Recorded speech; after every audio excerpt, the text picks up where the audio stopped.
जो आपके general optical systems होते हैं उसमें जैसे मान लीजिए आप लेंसेज का यूज करते हो या फिर माइक्रोस्कोप का यूज करते हो, टेलीस्कोप का यूज करते हो, हर जगह पे आप जो भी ऑप्टिकल चीजें यूज करते हैं उनमें क्या होते हैं, आपके रिफ्रैक्टिंग सरफेसेस होते हैं। तो एक या दो रिफ्रैक्टिंग सरफेसेस के बजाय आप कोई भी जैसे कोई एपरेटर्स लोगे, कोई ऑप्टिकल एपरेटर्स लोगे, उसमें क्या होंगे, आपके पास मल्टीपल रिफ्रैक्टिंग सरफेसेस होते हैं, large number of refracting surfaces. ठीक है, जैसे कि लेंस ही है हमारा, लेंस के कॉम्बिनेशन से माइक्रोस्कोप है, उसमें भी दो लेंसेज हमने लगाए हुए होते हैं, एक ऑब्जेक्टिव लेंस और दूसरा आई लेंस। तो आपका क्या होता है, बार बार आपका रिफ्लेक्शन होता है, लाइट हमारी रिफ्लेक्ट होकर जाती है बार बार रिफ्लेक्टिंग सरफेसेस से। तो जो आपकी फाइनल इमेज जो बनती है, वो फाइनल इमेज एक रिफ्रैक्शन से नहीं बनती, मल्टीपल रिफ्रैक्शंस की हेल्प से वो इमेज आपकी फॉर्म होती है। और अगर हमें कोई भी चीज जैसे सॉल्व करनी है, जैसे फॉर एग्जांपल हमें पोजीशन ही निकालनी है कि हमारी इमेज कहाँ पर फॉर्म हुई, या फिर हमें रिलेशन देखनी है, आपकी लेंस इक्वेशन देखनी है हमें अपने सिस्टम के लिए, तो हमें उसको वन बाय वन सारी चीजों को सॉल्व करना पड़ता है। फर्स्ट जो हमारा सरफेस होता है, पहले लाइट वहां से रिफ्लेक्ट होके जाती है, फिर जो सेकंड सरफेस है उसके लिए वो ऑब्जेक्ट की तरह बिहेव करती है, और सेकंड सरफेस से जो रिफ्लेक्ट होकर जाएगी वो उससे जो नेक्स्ट सरफेस होगा उसके लिए ऑब्जेक्ट की तरह बिहेव करेगी। तो ऐसे मल्टीपल टाइम्स रिफ्रैक्शंस होंगे, या फिर सेम मीडियम में जिसमें भी आपने अपना सिस्टम रखा होगा उसमें लाइट आपकी मूव करके जाएगी। तो ये तो हमने एक बिल्कुल छोटा सा आपका ऑप्टिकल सिस्टम माना था जिसमें हमने दो ही लेंसेज लगाए थे, लेकिन जो आपके कॉम्प्लिकेटेड ऑप्टिकल सिस्टम्स होते हैं उसमें दो से भी ज्यादा आपके लेंसेज लगे हुए होते हैं, और बहुत सारे रिफ्लेक्टिंग सरफेसेस से पास होने के बाद आपकी जो फाइनल इमेज है वो बनती है। उन सिस्टम्स को सॉल्व करने के लिए आपके जो ये जो मेथड हम यहाँ पे रीड करने वाले हैं, मैट्रिक्स मेथड, ये थोड़ा सा इजी पड़ता है, या फिर जो हम मैथमेटिकल डेरिवेशन निकालेंगे वो थोड़ा सिंप्लीफाई हो जाता है। जो आपने ट्वेल्थ क्लास में चीजें रीड की थी, आप लोगों ने रिफ्रैक्टिंग सरफेसेस किए थे, वहां पे इमेज फॉर्मेशन हमने वहां पे रीड की थी। तो वो जो इमेज फॉर्मेशन में आपने लेंस इक्वेशन या लेंस फॉर्मूले निकाले थे, वही चीजें हमें यहाँ पर भी कैलकुलेट करके दिखानी है, लेकिन किसकी हेल्प से, मैट्रिक्स मेथड की हेल्प से हम उन चीजों को सॉल्व करेंगे। और वहां पे आपको ये भी पता चलेगा कि वो जो प्रोसीजर था वो थोड़ा सा डिफिकल्ट था इसके कंपैरिजन में। तो दैट्स वाई हम यहाँ पे आपका ये मैट्रिक्स मेथड रीड कर रहे हैं। तो before applying matrix method to geometrical optics, हमें कुछ चीजें हैं, कुछ रूल्स हैं मैट्रिक्स से रिलेटेड, वो हमें पता होने चाहिए। बेसिकली आप मैट्रिक्स मल्टीप्लिकेशन ही यूज करोगे, तो मैट्रिक्स मल्टीप्लिकेशन जो आपको आती है वही मैट्रिक्स मल्टीप्लिकेशन हम यूज करने वाले हैं यहाँ पे अपने सिस्टम को सॉल्व करने के लिए। और 2x2 या फिर 2x3, 3x3, इससे बड़ी आपकी मैट्रिक्स आप नहीं बनाओगे, तो थोड़ा सिंपल ही होगा आपका मैट्रिक्स मल्टीप्लिकेशन। लेकिन उससे पहले आपको ये पता होना चाहिए मैट्रिसेस होती क्या है। तो पहले आपको ये चीजें नॉन है, लेकिन फिर भी फॉर रिवीजन हम ये कर रहे हैं आपका। तो मैट्रिक्स क्या होती है, कोई सिस्टम होता है हमारा, m cross n number of elements होते हैं, उनको हमने अरेंज किया हुआ होता है रोज में और कॉलम्स में। m जहाँ पे रोज को रिप्रेजेंट कर रहा है और n किसको रिप्रेजेंट कर रहा है, आपके कॉलम्स को रिप्रेजेंट कर रहा है। और ये एक एग्जांपल यहाँ पे दिया हुआ है एक मैट्रिक्स का, कैपिटल A एक मैट्रिक्स है जिसमें जो कि आपकी 2x3 ऑर्डर की मैट्रिक्स है, जिसमें कि 2 नंबर ऑफ रोज हैं और 3 नंबर ऑफ यहाँ पे कॉलम्स हैं। और कितनी तरह की मैट्रिसेस आप रीड करते हैं, आपकी कौन कौन सी मैट्रिसेस पॉसिबल हो सकती हैं टाइप ऑफ मैट्रिसेस में, रो मैट्रिक्स। इन केस अगर आपकी जो मैट्रिक्स है उसमें सिर्फ एक सिंगल रो हो, मतलब कि m जो है वो 1 के इक्वल हो और n जो है वो एक से ज्यादा हो, तो सिंगल रो की जो मैट्रिक्स होती है वो क्या कहलाती है, आपकी रो मैट्रिक्स कहलाती है। इसी तरह से अगर m की वैल्यू ग्रेटर देन 1 हो और n क्या हो, 1 के इक्वल हो, n is equal to 1 means single column की मैट्रिक्स। तो अगर एक ही कॉलम है और उसके अंदर नंबर ऑफ रोज है हमारी, तो वो क्या कहलाती है, आपकी कॉलम मैट्रिक्स कहलाती है। फिर इनको कंबाइन कर दे, दोनों की वैल्यू डिफरेंट डिफरेंट हो, m not equal to n, वो क्या बन जाएगी फिर हमारी रेक्टेंगुलर मैट्रिक्स, जो कि आपकी जनरल मैट्रिक्स होती है, m when m is not equal to n। तो अभी जो हमने जनरल एग्जांपल लिया था 2x3 का या फिर 3x2 की जो मैट्रिक्स होती हैं वो क्या कहलाती हैं, आपकी रेक्टेंगुलर मैट्रिक्स कहलाती हैं। अब यहाँ हमने कहा m not equal to n, इसके अलावा क्या पॉसिबिलिटी हो सकती है, नंबर ऑफ रोज और नंबर ऑफ कॉलम्स दोनों क्या हो, इक्वल हो। और जब नंबर ऑफ रोज और कॉलम्स दोनों इक्वल होते हैं उस मैट्रिक्स को आप क्या कहते हो, स्क्वायर मैट्रिक्स बोलते हो। तो 2x2 ऑर्डर की मैट्रिक्स, 3x3 ऑर्डर की मैट्रिक्स, या फिर इससे भी ज्यादा जिसमें m और n दोनों इक्वल हो, वो क्या कहलाती है, आपकी स्क्वायर मैट्रिक्स कहलाती है। ठीक है, तो ये तो होगी आपकी जनरल मैट्रिक्स। अब इसके बाद में एक दो चीजें हैं जो हम यूज करेंगे, वो भी आपने पहले पढ़ रखी हैं। जैसे नेक्स्ट जो एग्जांपल है वो क्या है आपका, डायगोनल मैट्रिक्स होता है। कोई भी मैट्रिक्स जिसमें डायगोनल एलिमेंट्स आपके नॉन जीरो हो, उसके अलावा सारे जो एलिमेंट्स हैं वो जीरो के इक्वल हो। तो यहाँ एग्जाम्पल में आपको दिखाया है कि जो डायगोनल एलिमेंट्स है, डायगोनल एलिमेंट कौन से होते हैं आपके, ये है आपका, जैसे फर्स्ट नंबर पे लिखा हुआ है A11, A22, फर्स्ट लाइन में जो हमारा पहला एलिमेंट है A11, सेकेंड लाइन में जो हमारा सेकेंड एलिमेंट है A22, जिसमें रोज और कॉलम की वैल्यू सेम होती है।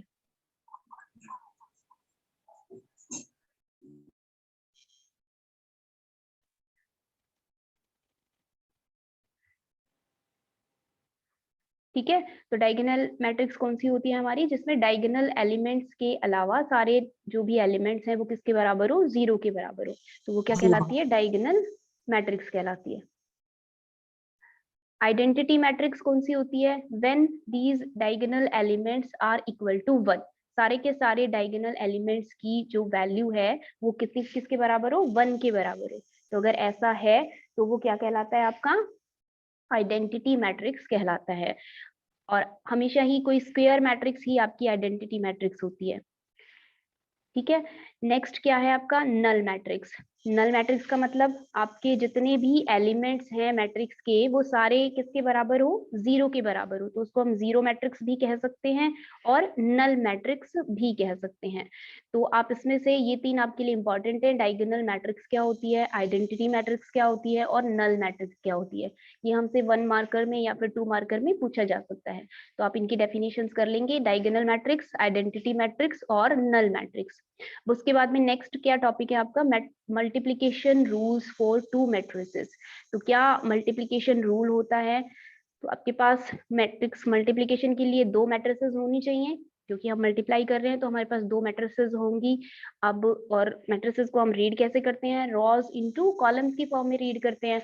और रूल क्या होना चाहिए आपका, जैसे ये एक मैट्रिक्स है A और ये दूसरी मैट्रिक्स है, इसका क्या है आपका ऑर्डर 2x3, और जो दूसरी मैट्रिक्स है इसका ऑर्डर क्या दिखाई दे रहा है आपको, 3x1, 3 रोज हैं और एक क्या है यहाँ पे कॉलम है। ठीक है, तो फर्स्ट जो मैट्रिक्स है उसके नंबर ऑफ कॉलम्स और सेकंड मैट्रिक्स के नंबर ऑफ रोज इक्वल होने चाहिए। अगर ऐसा होता है तो ही हम 2 मैट्रिसेस को मल्टीप्लाई कर सकते हैं, अदरवाइज हम उनको मल्टीप्लाई नहीं कर सकते। तो ये आपका पहला रूल है, मल्टीप्लाई द सॉरी, ये तो आपकी रिक्वायरमेंट हो गई कि आपकी ये रिक्वायरमेंट फुलफिल होगी तो ही आप 2 मैट्रिक्स को मल्टीप्लाई कर पाओगे, अदरवाइज मल्टीप्लाई नहीं कर पाओगे। और कैसे मल्टीप्लाई करते हो आप, आपका फर्स्ट जो मैट्रिक्स है इसका हम पहले फर्स्ट रो सेलेक्ट करते हैं, ए जो मैट्रिक्स है इसकी फर्स्ट रो सेलेक्ट करेंगे और इस रो को आपकी जो दूसरी मैट्रिक्स है उसके पहले कॉलम से क्या करते जाएंगे, मल्टीप्लाई कर देंगे। और उसको कहाँ लिखेंगे, जो भी आपकी रिजल्टेंट मैट्रिक्स होगी उस रिजल्टेंट मैट्रिक्स के फर्स्ट एलिमेंट वो आपका बनेगा। और उसके बाद में अगर इससे ज्यादा ऑर्डर की ये होती है हमारी मैट्रिक्स तो हम क्या करते, सेकंड जो हमारा रो है इसको सेलेक्ट, पहले तो फर्स्ट ही रो को आप बारी बारी से सारे कॉलम्स के साथ मल्टीप्लाई करोगे और जो आपकी रिजल्टेंट मैट्रिक्स है उसके रिस्पेक्टिव एलिमेंट्स को 1 बाय 1 लिखते जाओगे। उसके बाद में जो नेक्स्ट उसकी रो होगी वो कैसे आप निकालेंगे, यहाँ फर्स्ट मैट्रिक्स की सेकंड रो को सेलेक्ट करोगे और उसके बाद में इनको बारी बारी से 1 बाय 1 मल्टीप्लाई करोगे। पहले से जब मल्टीप्लाई करोगे पहले कॉलम से वो आपका पहला एलिमेंट हो जाएगा, सेकंड रो से मल्टीप्लाई सेकंड कॉलम से सॉरी उससे आपका सेकंड एलिमेंट आ जाएगा, फिर इसको नेक्स्ट रो से नेक्स्ट कॉलम से मल्टीप्लाई करोगे तो आपका नेक्स्ट एलिमेंट आ जाएगा। तो इस तरह से जो आपकी रिजल्टेंट मैट्रिक्स होगी उसका जो ऑर्डर होगा वो आप कैसे निकालते हो, इसमें जितने नंबर ऑफ आपके कॉलम्स थे और दूसरे में जितने नंबर ऑफ रोज हैं उसकी हेल्प से आपको, जैसे ये आपका एक एग्जांपल है, यहाँ पे ए और बी आपकी दो मैट्रिक्स ले रखी हैं, यहाँ से इसको मल्टीप्लाई करोगे, ये किस ऑर्डर की थी आपकी 2x3 की, और ये क्या है 3x1 की। तो जो आपके इसका जो 2 है नंबर ऑफ रोज, और यहाँ पे जो आपका 1 आया है, ये क्या कहलाएंगे आपके 2x1 ऑर्डर की आपकी मैट्रिक्स होगी, रिजल्टेंट मैट्रिक्स। तो ये आपकी रिजल्टेंट मैट्रिक्स आपको दिखाई दे रही है, और इसका ऑर्डर क्या है 2x1 ऑर्डर की ये मैट्रिक्स है। तो ये सिंपल सा एक एग्जांपल आप लेके देख लेना, अगर आप भूल गए हैं मैट्रिक्स मल्टीप्लिकेशन कैसे करते हैं, तो उसकी मल्टीप्लिकेशन एक बार आप करके देखोगे। इसके अलावा कुछ ये रूल्स होते हैं जो कि आपको ध्यान में रखने हैं। जब भी हम दो मैट्रिसेस को मल्टीप्लाई करते हैं तो मैट्रिक्स मल्टीप्लिकेशन हमारा क्या होता है, नॉन कम्यूटेटिव होता है। मतलब कि ऑर्डर अगर हम चेंज कर दे मैट्रिसेस का, तो उसका जो रिजल्ट आएगा वो जरूरी नहीं है सेम आए। ए को पहले लिखा और बी को बाद में लिखा, दूसरी बार हमने बी को पहले लिखा और ए मैट्रिक्स को बाद में लिखा, तो इट इज नॉट नेसेसरी कि ये दोनों बराबर आए। इसका मतलब है कि मैट्रिक्स मल्टीप्लिकेशन नॉन कम्यूटेटिव होती है। नेक्स्ट क्या याद रखना है हमने, कि जो मैट्रिक्स मल्टीप्लिकेशन होता है वो एसोसिएटिव होता है। एसोसिएटिव का मतलब है तीन जैसे मैट्रिसेस हैं, इसमें पहले ए और बी को मल्टीप्लाई कर दो और फिर रिजल्ट को सी से मल्टीप्लाई कर दो, या फिर बी और सी को पहले मल्टीप्लाई कर दिया और उसको फिर बाद में ए से मल्टीप्लाई किया। तो अगर हम ऐसा करेंगे तो हर बार रिजल्ट हमारा क्या होगा, सेम होगा। इसको क्या कहते हैं हम, एसोसिएटिव प्रॉपर्टी बोलते हैं। नेक्स्ट जो प्रॉपर्टी है वो क्या होती है आपकी, distributive. Matrix multiplication is distributive over matrix addition. Matrix addition मतलब कि जो आपका यहाँ ब्रैकेट में आपकी दो मैट्रिक्स है जिनको हमने ऐड कर रखा है और थर्ड मैट्रिक्स से इसको मल्टीप्लाई किया है, तो हम ए को बी से मल्टीप्लाई कर सकते हैं और प्लस में लिख सकते हैं ए को सी से मल्टीप्लाई किया, इन दोनों का रिजल्ट क्या आएगा आपका, सेम आएगा। ठीक है, इसमें से आपने सिर्फ इसको ध्यान में रखना है, फर्स्ट जो इम्पोर्टेंट है सबसे, कि ये क्या होता है हमारा नॉन कम्यूटेटिव होता है। तो इसी तरह की आपको आगे मल्टीप्लिकेशंस करनी है तो आपको इसका ध्यान रखना है कि ये नॉन कम्यूटेटिव होता है। ऑर्डर बदलते ही कई बार तो ऐसे होगा कि ऑर्डर चेंज कर दोगे तो आप उनको मल्टीप्लाई ही नहीं कर पाओगे। ठीक है, इक्वेशंस आपके पास दी हुई हो, मैथमेटिकल इक्वेशंस आपके पास दी हुई हैं एक्स और वाई की फॉर्म में, और उससे आपको मैट्रिक्स कैसे आप बना सकते हो ये भी आपको आना चाहिए। मैट्रिक्स कैसे हम फॉर्म कर सकते हैं, जैसे मान लो आपके पास ये दो इक्वेशंस हैं, x1 और x2 की वैल्यू आपको दी हुई है, ay1 प्लस by2, x2 को लिखा हुआ है cy1 प्लस dy2। इसको हम मैट्रिक्स फॉर्म में अगर लिखना चाहते हैं तो कैसे लिखेंगे हम इसको मैट्रिक्स फॉर्म में, लेफ्ट हैंड साइड में जो आपके कंपोनेंट्स हैं इनको आप 1 बाई 1 लिख लोगे, x1 लिख दिया ऊपर और नीचे x2 लिख दिया, तो ये क्या बन गई आपकी रिजल्टेंट मैट्रिक्स बन गई, क्योंकि x1 और x2 की आप वैल्यूज निकाल रहे हो यहाँ पे, तो x1 और x2 ये बन गई आपकी रिजल्टेंट मैट्रिक्स। और इसकी वैल्यू हम कैसे निकाल सकते हैं, this can be calculated as, यहाँ पे आपके ये जो कंपोनेंट्स हैं वेरिएबल के साथ जो मल्टीप्लाई कर रखे हैं, इनको आप 1 बाई 1 मैट्रिक्स की फॉर्म में लिखोगे। यहाँ पे a लिखा पहले नंबर पे, फिर b लिखा, c लिखा और d लिखा। ठीक है, और इसको किससे मल्टीप्लाई कर दिया, y1 और y2 जो आपके जिसकी फॉर्म में आपने रिजल्टेंट मैट्रिक्स लिखनी है, उन कंपोनेंट्स से आपने इनको मल्टीप्लाई कर देना है और उनको भी आपने मैट्रिक्स की फॉर्म में ही लिख लेना है। ठीक है, अब अगर y1 और y2 की वैल्यूज आपको किसी दूसरे वेरिएबल की फॉर्म में दी हुई हो, जैसे फॉर एग्जांपल यहाँ पे आपको z1 और z2 की फॉर्म में दी हुई है y1 और y2 की वैल्यू, तो आप उन वैल्यूज को भी यहाँ पे पुट कर सकते हो, और आपका जो रिजल्टेंट होगा x1 और x2, फिर वो आप किन वेरिएबल्स की फॉर्म में कैलकुलेट कर पाओगे, z1 और z2 की फॉर्म में कैलकुलेट कर पाओगे। ठीक है, तो अगर y1 और y2 की वैल्यूज भी दी हुई हैं तो वो भी हम यहाँ पे मैट्रिक्स की फॉर्म में पुट कर सकते हैं। पहले इसको यहाँ पे लिख लिया हमने, y1 और y2 की वैल्यू को लिख लिया, कैसे लिखा, e f g h, इनसे हमने एक मैट्रिक्स बना दी 2x2 ऑर्डर की, और z1 z2 से उसको मल्टीप्लाई कर दिया। अगर आप इसको सॉल्व करोगे, जैसे अभी मैट्रिक्स मल्टीप्लाई किया था, तो वो आपके पास यही आएगा रिजल्टेंट जो यहाँ पे लिखा हुआ है, यहाँ पे बीच में a को आप y1 से मल्टीप्लाई करोगे, फिर b को y2 से मल्टीप्लाई करोगे, पहले कॉलम को सॉरी पहली रो को हम इसके कॉलम से मल्टीप्लाई करेंगे तो ये आएगा आपके पास रिजल्ट, सेकंड रो को आप फिर से इस कॉलम से मल्टीप्लाई करोगे तो ये आएगा आपके पास रिजल्ट। तो सिंपली आपका ये मल्टीप्लाई करके ही लिखा हुआ है, तो उस मल्टीप्लिकेशन को मैट्रिक्स की फॉर्म में लिखना आपको आना चाहिए। आपको मैट्रिक्स फॉर्म में दिया हुआ है तो उसका रिजल्टेंट आपको लिखना आना चाहिए, ये दो चीजें आपको आनी चाहिए। और अगर जो आपके यहाँ पे वेरिएबल्स हैं उनकी कोई डिफरेंट वैल्यू भी है, उसको भी आपको यहाँ पे मैट्रिक्स की फॉर्म में पुट करके, और जो रिजल्टेंट वैल्यू आएगी वो रिजल्टेंट वैल्यू कैसे आ जाएगी, यहाँ पे आपके पास ये भी कंपोनेंट्स की मैट्रिक्स है और ये भी कंपोनेंट्स की मैट्रिक्स है, इन दोनों को आपस में आप मल्टीप्लाई कर दोगे और रिजल्ट आपका x1 की वैल्यू z1 z2 की फॉर्म में आपको मिल जाएगी और x2 की वैल्यू भी किसकी फॉर्म में, z1 और z2 की फॉर्म में मिल जाएगी।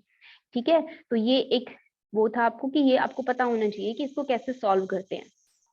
ठीक है, इसकी मल्टीप्लाई कैसे करोगे, ये भी 2x2 ऑर्डर की है, ये भी 2x2 ऑर्डर की है, तो इसको हम आसानी से मल्टीप्लाई कर सकते हैं। 2x2 ऑर्डर की ही आपकी रिजल्टेंट मैट्रिक्स बनेगी। यहाँ पे ए बी जो आपकी पहली रो है, इसको ई जी फर्स्ट कॉलम से मल्टीप्लाई करोगे, ये आपका पहला कंपोनेंट हो जाएगा। फिर अगेन आप इसी को अगर दूसरा कॉलम है उससे मल्टीप्लाई करोगे, इससे आपको नेक्स्ट एलिमेंट मिल जाएगा। उसके बाद में सेकंड रो को हम सेलेक्ट करेंगे, उसको पहले कॉलम से मल्टीप्लाई करेंगे और फिर से सेकंड रो को नेक्स्ट कॉलम से मल्टीप्लाई करेंगे। तो बारी बारी से जितने भी आपके पास रोज और कॉलम्स हैं उसके रिस्पेक्टिव आप कंपोनेंट्स लिख दोगे और वही क्या कहलाएगा, आपका रिजल्टेंट मैट्रिक्स कहलाएगा। अब यहाँ पे देख लीजिए लास्ट में क्या आया हमारे पास, x1 और x2 की वैल्यू z1 और z2 की फॉर्म में आपको मिल गई। ठीक है, तो मैट्रिक्स में से आपको 2-3 मैट्रिक्स के एग्जांपल्स पता होने चाहिए या फिर डेफिनेशन जो हमने की वो डेफिनेशन पता होनी चाहिए, और मैट्रिक्स को मल्टीप्लाई कैसे करते हैं ये पता होना चाहिए, डिटर्मिनेंट कैसे निकालते हैं। जैसे ये 2x2 ऑर्डर की कोई आपकी मैट्रिक्स है, स्क्वायर मैट्रिक्स, इसका डिटर्मिनेंट कैसे निकालोगे आप, इन ए डी को मल्टीप्लाई कर दोगे इन एलिमेंट्स को और बी सी को मल्टीप्लाई कर दोगे, तो A D minus B C. ठीक है, ज्यादा से ज्यादा 2x2 ऑर्डर के ही आपके मल्टीप्लीकेशंस होंगे या फिर आपको ये डिटर्मिनेंट निकालना आएगा। 3x3 का कैसे निकालते हैं ये भी आप एक बार रिवाइज कर लीजिएगा अगर इन केस जरूरत पड़े, वैसे जरूरत नहीं पड़ेगी आपको। 2x2 ऑर्डर की मैट्रिक्स में ही आपको कैलकुलेशंस करने की जरूरत होगी आगे। ठीक है, अब दो बेसिक आपके ऑप्टिकल फिनोमिनास जिनकी हेल्प से आपकी इमेज फॉर्मेशन होगी, आप चाहे कोई भी केस डिस्कस करोगे तो उसके लिए आपको क्या पता होना चाहिए, ये भी आपका रिवीजन ही एक तरह से। हमें ये पता होना चाहिए कि रिफ्रैक्शन क्या होता है। तो रिफ्रैक्शन क्या होता है, जब भी कोई बीम ऑफ लाइट एक मीडियम से दूसरे मीडियम में ट्रेवल करती है तो उसका जो भी इंसिडेंट पाथ होता है वो डेविएट हो जाती है अपने पाथ से। ठीक है, किस पे डिपेंड करता है ये कि वो किस तरह के मीडियम से ट्रेवल कर रही है, रेयरर से डेंसर में जा रही है या फिर डेंसर से रेयरर में जा रही है, उस पर डिपेंड करते हुए वो टुवर्ड्स नॉर्मल या फिर away from the normal band हो जाती है। ये हमने पहले क्लास में भी किया था आपका रिफ्लेक्शन, तो ये बिल्कुल वही है हमारा। किसी भी पॉइंट पे, जैसे ये आपका स्फेरिकल सरफेस है, स्फेरिकल सरफेस है, जिस भी पॉइंट पे लाइट इंसिडेंट करती है हम क्या करते हैं उसको, ये स्फेरिकल है इसलिए जो भी इसका सेंटर होगा उस सेंटर से इसको अगर ज्वाइन कर देंगे तो वो क्या कैसे बिहेव करेगा, नॉर्मल की तरह से बिहेव करेगा इस सरफेस के ऊपर, और ये क्या बन गया फिर आपका एंगल ऑफ इंसिडेंस। तो आई हमने लिख दिया एंगल ऑफ इंसिडेंस। और μ1 और μ2 में से अगर μ2 आपका डेंसर मीडियम है μ1 के कंपैरिजन में, तो लाइट क्या होगी हमारी टुवर्ड्स नॉर्मल बैंड हो जाएगी। तो ये टुवर्ड्स नॉर्मल, इसे जाना तो ऐसे चाहिए था सीधे, लेकिन ये टुवर्ड्स नॉर्मल बैंड हो गई और फिर ये एंगल क्या बन जाएगा हमारा, एंगल ऑफ रिफ्रैक्शन बन जाएगा। ठीक है, तो आर हमारा एंगल ऑफ रिफ्रैक्शन हो गया। ठीक, और ये फिनोमिना हमारा जो कि चेंज इन पाथ हमने ऑब्जर्व किया लाइट की में, जब लाइट एक मीडियम से दूसरे मीडियम में ट्रेवल कर रही थी, यही फिनोमिना क्या कहलाता है हमारा, रिफ्रैक्शन कहलाता है। और रिफ्रैक्शन और रिफ्लेक्शन में थोड़ा कंफ्यूजन ना हो जाए इसलिए हम नॉर्मली ट्रांसमिशन इसके लिए वर्ड यूज करते हैं कि लाइट हमारी ट्रांसमिट होकर जा रही है एक मीडियम से दूसरे मीडियम में। ठीक है, ये मैंने बता दिया आपको। When a ray of light travels from optically rarer medium to optically denser medium, it bends towards the normal, and when it travels from denser to rarer medium it bends away from the normal। ठीक है, आपके जो जो rules होते हैं वो दो rules भी आपको याद रखनी है कि रिफ्रैक्शन के रूल्स क्या होते हैं। जो हमारी इंसिडेंट लाइट होती है, इंसिडेंट रे, रिफ्रैक्टेड रे और normal at the point of incidence, ये तीनों ही हमारे सेम प्लेन में लाई करने चाहिए। ठीक है, जो अभी आपने पॉइंट बनाया था जहां पे लाइट इंसिडेंट हुई उसको हम कह रहे हैं point of incidence. Incident ray जो हमारे सोर्स से आ रही थी वो इंसिडेंट लाइट, और जो वहां से सेकंड मीडियम में ट्रेवल करके की डेविएट होके वो रिफ्रेक्टेड लाइट हो गई आपकी। ठीक है, दूसरा हम रिफ्रैक्टिव इंडेक्स की वैल्यू लिख सकते हैं। जो हमारा दूसरा रूल होता है स्नेल्स लॉ हम जिसको कहते हैं, ratio of sine of the angle of incidence to the angle of refraction. तो साइन आई, आई यहाँ पे एंगल ऑफ इंसिडेंस है और आर एंगल ऑफ रिफ्रैक्शन है, तो sine I by sine R ये कांस्टेंट वैल्यू होती है। और वो कांस्टेंट वैल्यू क्या कहलाती है आपकी? रिफ्रैक्टिव इंडेक्स कहलाती है सेकेंड मीडियम। सेकेंड मीडियम जिसमें आपकी रिफ्रैक्टेड लाइट ट्रेवल करके जाती है, ठीक है। तो जिस मीडियम में लाइट जा रही है उसका रिफ्रैक्टिव इंडेक्स हम इस फॉर्मूले की हेल्प से लिख सकते हैं। कई सिचुएशन ऐसे आएंगी कि जब आपकी जो लाइट है वो 1 से 2 की बजाय कहाँ से जा रही हो, 2 से 1 की तरफ जा रही हो, तो उस सिचुएशन में आपने फिर एंगल्स को ध्यान से पुट करना है, ठीक है। हम क्या कर रहे हैं यहाँ पे, किसकी वैल्यू लिख रहे हैं? Mu of B with respect to ए।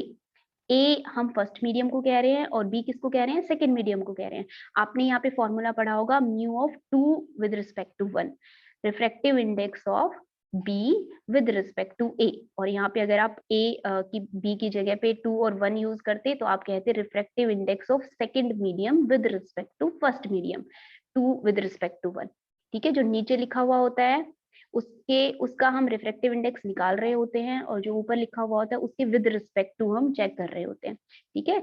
जब ये एयर से आ रहा होता है तो विद रिस्पेक्ट टू, ठीक है। और इसकी वैल्यू आप किस तरह से भी लिख सकते हो, μ2 with respect to 1, μ2 refractive index of second medium divided by refractive index of first medium, ठीक है। तो μ2 with respect to 1 can also be written as sine I by sine R या फिर μ2 बाई μ1, ठीक है। ये दोनों ही फॉर्मूले आपको पता होने चाहिए और ये बात आपने याद रखनी है कि आपने एंगल ऑफ इंसिडेंस और एंगल ऑफ रिफ्रैक्शन ध्यान से पुट करना होता है। जिस मीडियम में लाइट जा रही होती है वो आपका नीचे आता है एंगल उसके विद रिस्पेक्ट टू, और जहां से लाइट आ रही होती है वो उसका एंगल आपका ऊपर आता है। तो sine I by sine R is equal to μ2 by μ1 and this is called Snell's law, ठीक है। और नॉर्मली आप इसको म्यू ही लिखते हो, μ2 विद रिस्पेक्ट टू 1 लिखने की बजाय। तो ये आपने रीड करना है 2 मार्कर के लिए, रिफ्रैक्शन क्या होता है और रूल्स क्या होते हैं रिफ्रैक्शन के। अब इसके बाद में हम ऑप्टिकल सिस्टम्स यहाँ पर डिस्कस करेंगे, मैथमेटिकल कैलकुलेशन करेंगे। तो हमें साइन कन्वेंशंस भी पता होनी चाहिए कि हम डायरेक्शंस कैसे लेते हैं, डिस्टेंसेस कैसे मेजर करते हैं। तो कोई भी जो आपका ऑप्टिकल सिस्टम होता है, आप सभी को ये पता होना चाहिए कि ऑप्टिकल सिस्टम में मेजरमेंट्स हम कहाँ से करते हैं। तो हम कहाँ से मेजरमेंट्स करते हैं? आपकी पोल से हम मेजरमेंट्स करते हैं। जैसे अगर आपका स्फेरिकल रिफ्रैक्टिव सरफेस ही है तो जो आर्क होती है उस आर्क का जो सेंटर होता है, मतलब जो लेंथ आपने बनाई हुई होती है उसमें हाफ लेंथ आप ऊपर छोड़ दो और हाफ नीचे छोड़ दो, तो बीच में जो सेंटर पॉइंट होता है उसको हम क्या कहते हैं? पोल कहते हैं। और वहां से पास होती हुई अगर हम एक हॉरिजॉन्टल लाइन ड्रॉ कर दें वो क्या कहलाती है? हमारी ऑप्टिक एक्सिस कहलाती है, ठीक है। और सारी के सारी मेजरमेंट्स फिर हम उस पोल से करते हैं, ठीक। All the distances are measured from a point in the optical system which is taken as origin of the coordinate system and that origin is also called pole. तो जब हम ऑप्टिक्स में कहते हैं तो हम इसे ऑरिजिन ऑफ कोऑर्डिनेट सिस्टम कहने की बजाय हम कहते हैं कि हम पोल से सारे मेजरमेंट्स कर रहे हैं। सेकेंड साइन कन्वेंशन क्या है आपकी? The rays that are the rays are always incident from left on the reflecting या फिर reflecting surfaces। हम इंसिडेंट लाइट हमेशा ही कहाँ से लेते हैं? लेफ्ट साइड से लेते हैं। जो हमने नेक्स्ट जो हमारा टॉपिक किया था नेक्स्ट यूनिट का, उसमें भी आपने देखा होगा कि लेफ्ट साइड में हमने हमारा जो सोर्स है उसको प्लेस किया था और उसके बाद में हम बाकी की चीजें कहाँ रखते हैं? उसके सामने रखते हैं। तो जो लाइट हम इंसिडेंट लाइट मानते हैं वो हमेशा ही मानी जाती है कहाँ से आ रही है? लेफ्ट साइड से आ रही है, जहां आपका रिफ्लेक्टिंग सरफेस होगा उससे लेफ्ट साइड से। अभी जो एक एग्जांपल हमने किया था पीछे जो डायग्राम बनाया हुआ था, इस डायग्राम में भी आपके देखिए ये यहाँ पे दिस वन सोर्स हमारा कहीं इधर रखा हुआ है, ये हमारा रिफ्लेक्टिंग सरफेस है और लेफ्ट साइड में हमारा सोर्स रखा हुआ है। तो हमेशा ही लेफ्ट साइड पे रखना होता है हमने सोर्स को रिफ्लेक्टिंग सरफेस से। रिफ्रैक्टिंग या फिर रिफ्लेक्टिंग, इसको हम अगर मिरर ले लेंगे तो वो रिफ्लेक्टिंग सरफेस हो जाएगा। Next, all the distances measured to the right of origin are taken as positive and to the left are negative। पोल से लेफ्ट साइड के जो डिस्टेंसेस होते हैं उनको हमने पीछे की तरफ वो हमने नेगेटिव लेने होते हैं, और राइट साइड में हम क्या कहते हैं, उनको पॉजिटिव लेते हैं। इसको दूसरी तरह से भी कई जगह पे कहा जाता है, all the distances that are to be measured in incident direction, incident light की डायरेक्शन में जो डिस्टेंसेस आप मेजर करोगे वो आप पॉजिटिव लोगे, और इंसिडेंट के बैक डायरेक्शन के जो डिस्टेंसेस हैं उनको हमने क्या लेना है, नेगेटिव लेना है। ठीक है, तो जैसा आपका सिंपल कोऑर्डिनेट सिस्टम में होता है, पॉजिटिव इस तरफ होता है एक्स एक्सिस का पॉजिटिव, और नेगेटिव इस तरफ होता है, तो जो लेफ्ट साइड में है वो नेगेटिव है और जो राइट साइड में है वो पॉजिटिव है। लेकिन हम कहेंगे इसको ओरिजिन के विद रिस्पेक्ट टू या फिर पोल के विद रिस्पेक्ट टू, पोल के लेफ्ट साइड में या राइट साइड में। अब उसी तरह से अपवर्ड डायरेक्शन के जो डिस्टेंसेस होते हैं ऑप्टिक एक्सिस से ऊपर के जो डिस्टेंसेस हैं उन्हें हमने पॉजिटिव लेना है, और ऑप्टिक एक्सिस से नीचे के जो डिस्टेंसेस होते हैं उन्हें हमने नेगेटिव लेना है। ठीक है, तो ये साइन कन्वेंशंस हमें ध्यान रखनी है जब भी हम किसी सिस्टम को डिस्कस करेंगे। ठीक, अब जो आपके नॉर्मल सिस्टम्स होंगे उनमें से आपका अंडर कंसिडरेशन कौन सा होगा, पैरेक्सियल ऑप्टिक्स हम बेसिकली इस चैप्टर में डिस्कस करेंगे।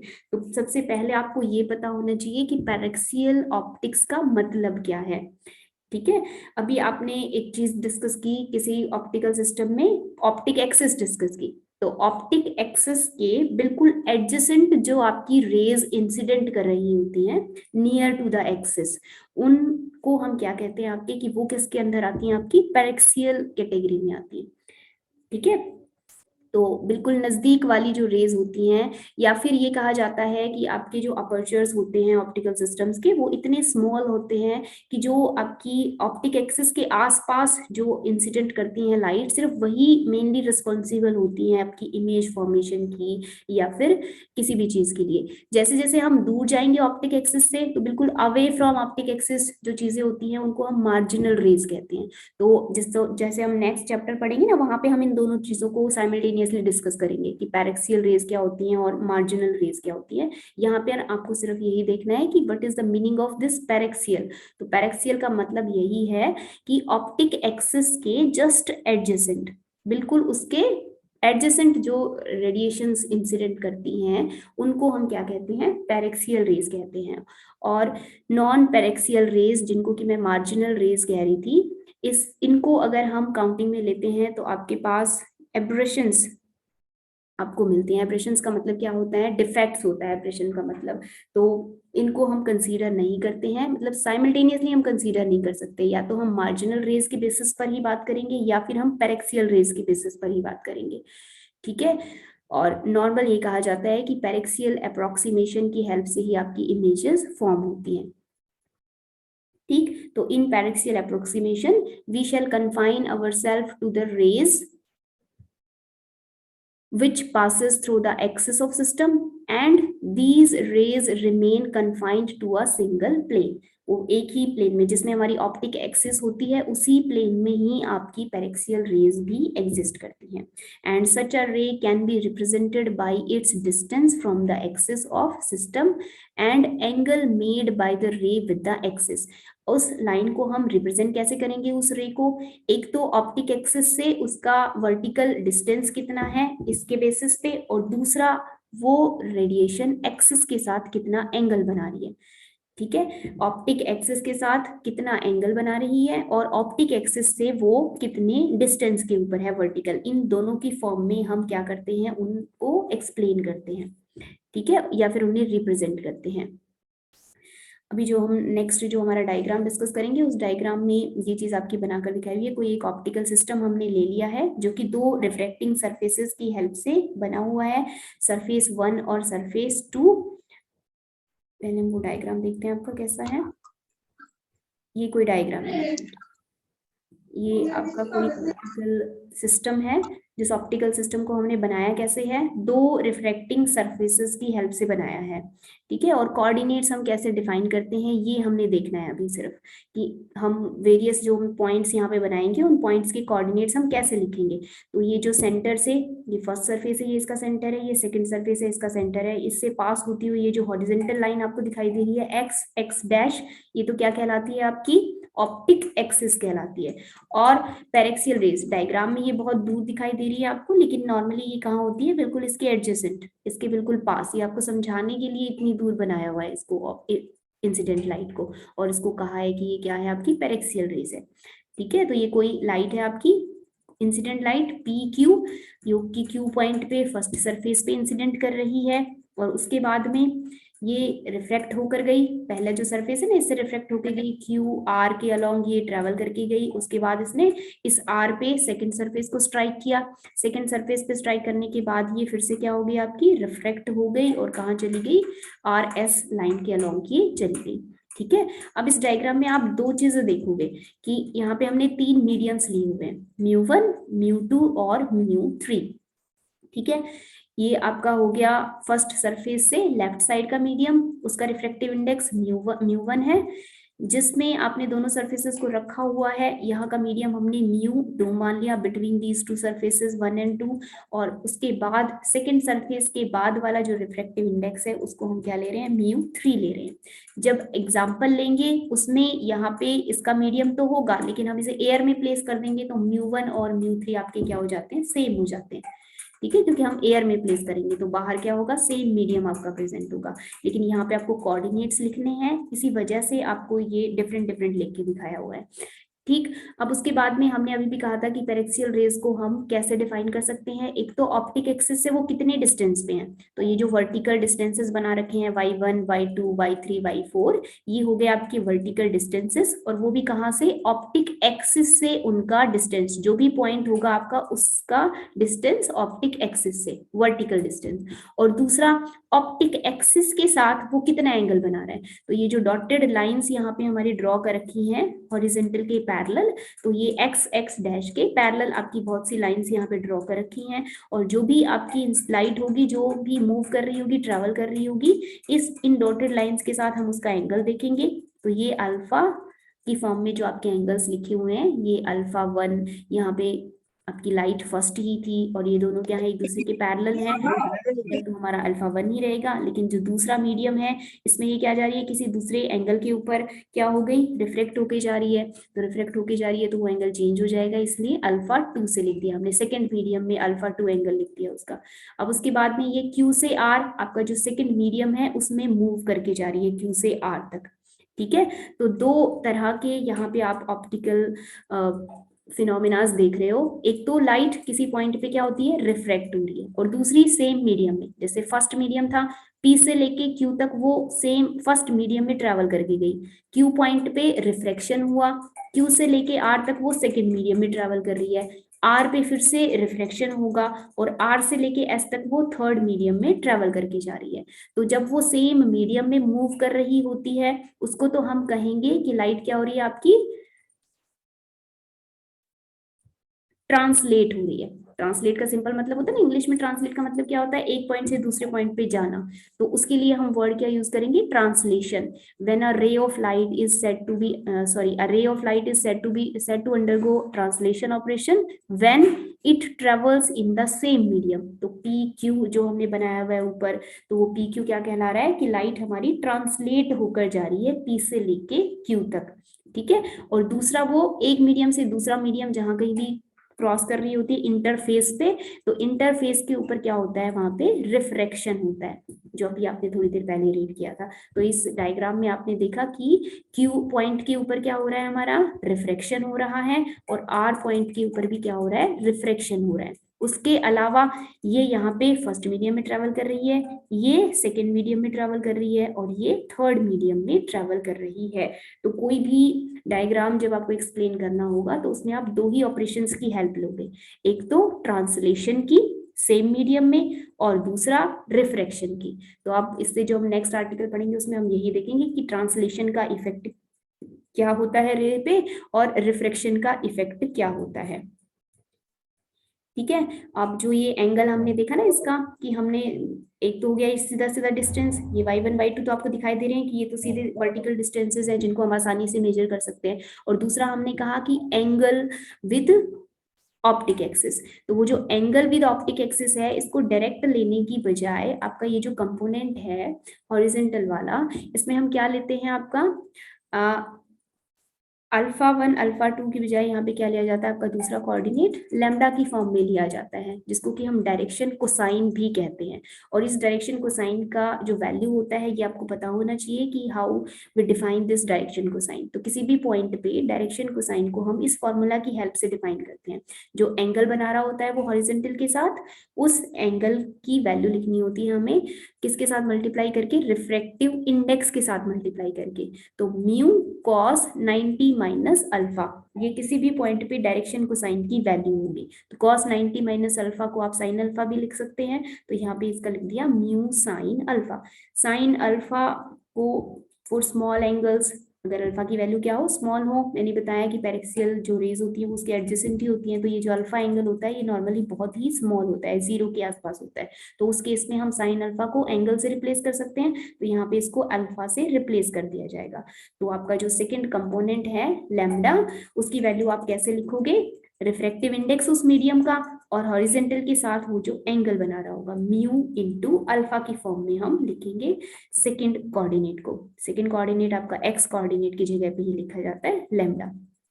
ठीक है, तो एक तो हमारा डायरेक्शन कोसाइन का कोऑर्डिनेट होता है और दूसरा हमारा ऑप्टिक एक्सिस से वो कितने डिस्टेंस के ऊपर है। और डायरेक्शन कोसाइन का जो फॉर्मूला है वो फॉर्मूला आपने याद रखना है। ये ऑप्टिकल डायरेक्शन कोसाइन किसी भी पॉइंट पे कैसे लिखते हैं हम, तो सिंपल कैसे लिखते हैं हम, म्यू साइन अल्फा की फॉर्म में लिखते हैं। और म्यू साइन अल्फा को भी किस तरह लिख दिया हमने, म्यू इंटू अल्फा को लिख दिया। तो अब इन दोनों चीजों को ध्यान में रख के आप वेरियस पॉइंट्स के कोऑर्डिनेट्स बहुत आसानी से लिख सकते हो। जैसे ये ए है, पी क्यू जो रेज थी इसमें ये कोई बीच में पॉइंट मार्क कर रखा है हमने ए, इसके हमने कोऑर्डिनेट्स लिखने हैं। तो एक तो हमने लिख दिया इसकी हाइट ये y1, और दूसरा जो x कंपोनेंट होगा वो किस फॉर्म में लिखोगे आप, आपको यहाँ पे रिफ्रैक्टिव इंडेक्स पता हो। फर्स्ट मीडियम का रिफ्रैक्टिव इंडेक्स क्या है, μ1 है, और एंगल कितना बना रही है ये हॉरिजॉन्टल के साथ, अल्फा 1। तो इसका सेकंड कोऑर्डिनेट क्या हो गया, μ1 इंटू अल्फा 1 और y1। ये हो गए इसके कोऑर्डिनेट्स ए के। ठीक है, नीचे देखिए आपकी जो टेबल बना रखी है इस टेबल में कोऑर्डिनेट्स लिख के दिखाए हैं। ए का जो कोऑर्डिनेट है ये क्या होगा, y1 और लैम्डा 1। लैम्डा 1 की जगह आप लिखोगे μ1 इंटू अल्फा 1। ठीक है, अब ए है वो सिर्फ फर्स्ट मीडियम में है इसलिए उसका एक ही कोऑर्डिनेट होगा। कई ऐसे पॉइंट आप देखोगे जिनके आप दो दो कोऑर्डिनेट्स लिख सकते हो, क्योंकि वो साइमल्टेनियसली आपके दो मीडियम्स की इंटरफेस के ऊपर एग्जिस्ट कर रहा है। जैसे क्यू है, ये क्यू आपका इसके इस तरफ फर्स्ट मीडियम है और इस तरफ क्या है, सेकेंड मीडियम है।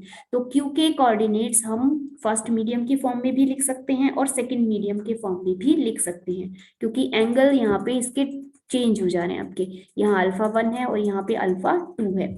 ठीक है, तो इन फर्स्ट मीडियम हम क्यू का कोऑर्डिनेट लिखेंगे तो y2, और क्या लिखोगे, μ1 इंटू अल्फा 1।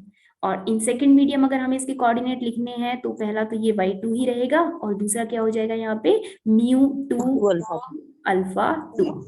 ठीक है, बिल्कुल उसी तरह से R जो है, R पे फिर से रिफ्लेक्शन हो रहा है और R आपका इंटरफेस के ऊपर है, तो हम इसके कोऑर्डिनेट μ2 में भी लिख सकते हैं और μ3 में भी लिख सकते हैं। तो μ2 में लिखोगे तो अल्फा 2 एंगल यूज करोगे और 3 में लिखोगे तो अल्फा 3 यूज करोगे। और B के लिए फिर से आप सिर्फ एक ही कोऑर्डिनेट लिख पाओगे। तो ये आप टेबल में एक